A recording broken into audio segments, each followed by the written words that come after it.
बहुत बहुत धन्यवाद अध्यक्ष जी। आज आपने महामारी संशोधन विधेयक 2020 पर बोलने का मुझे मौका दिया। माननीय अध्यक्ष जी, कल 193 में जब कोरोना महामारी पर विस्तार से चर्चा हुई, 4.5 घंटे तक चर्चा हुई और सभी सदस्यों ने बढ़ चढ़कर इसमें पक्ष और विपक्ष दोनों बातें रखी। लेकिन आज जो विषय है वो केवल विषय ये है कि हम महामारी से निवृत्त पाने के लिए अपने कानून में किस तरह की व्यवस्थाएं करें ताकि आने वाले समयों में महामारी हमारे देश में आए तो उसके बारे में हम पहले से सतर्क रहें। वैश्विक महामारी का प्रभाव भारत के जनमानस में भय तो पैदा कर ही रहा है, लेकिन देश के नेतृत्वकर्ता प्रधानमंत्री जी नरेंद्र मोदी जी ने जिस तरह से भले ही थाली बजाई, ताली बजाई, दीपक जलाया, देश को एकजुट बांधने में जो भूमिका अदा की, उसका परिणाम है कि आज हम बहुत सुरक्षित हैं। और वैसे मैं एक ही बात कहूंगी आपके माध्यम से कि ऐसे समय में हमको आज कोई कठोर कानून सावधानियों का बनाना पड़ेगा, क्योंकि मैं मानती हूं कि पहला सुख निरोगी काया। जब पहला सुख निरोगी काया है तो उसके लिए सरकार को समुचित व्यवस्था करने में इस कानून में अभी प्रावधान करना चाहिए।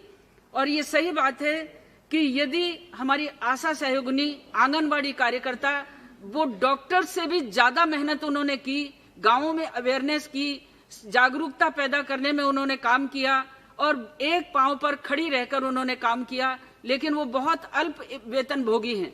कहीं न कहीं इस कानून के माध्यम से हम उनको भी संरक्षण दें।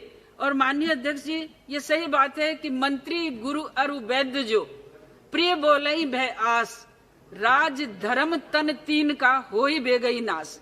यहाँ मीठा बोलना या कड़वा बोलना, ये पक्ष और विपक्ष के अंदर दोनों बातें चली, लेकिन इस विधेयक के अंदर यदि हम कठोर से कठोर व्यवस्थाएं करें और आने वाले समयों में पिछली महामारी को याद रखते हुए सावधानियां बरतने का प्रावधान रखें तो निस्संदेह हम अपने देश को स्वास्थ्य की दृष्टि से सुरक्षित रख पाएंगे।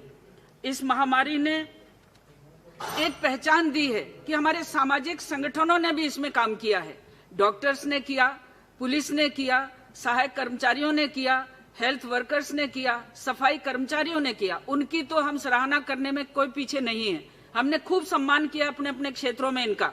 लेकिन इसके साथ साथ हमको ये भी देखना पड़ेगा कि जो सामाजिक संगठन अपने धन खर्च करके, अपने बलबूते पर, मेरे संसदीय क्षेत्र में दौसा रसोई संस्थान के नाम से 200 लड़कों ने, नौजवानों ने, माता बहनों ने जिस तरह से काम किया, कहीं न कहीं उन सामाजिक संगठनों को भी याद करना पड़ेगा। और इस सामाजिक संगठनों की भूमिका हमारे देश में सहयोग और सहायता के लिए सबसे आगे आती है। माननीय अध्यक्ष जी, कहीं न कहीं इस कानून में हमारे सामाजिक सरोकारों से रखने वाले लोगों को भी याद रखना पड़ेगा। धन्यवाद।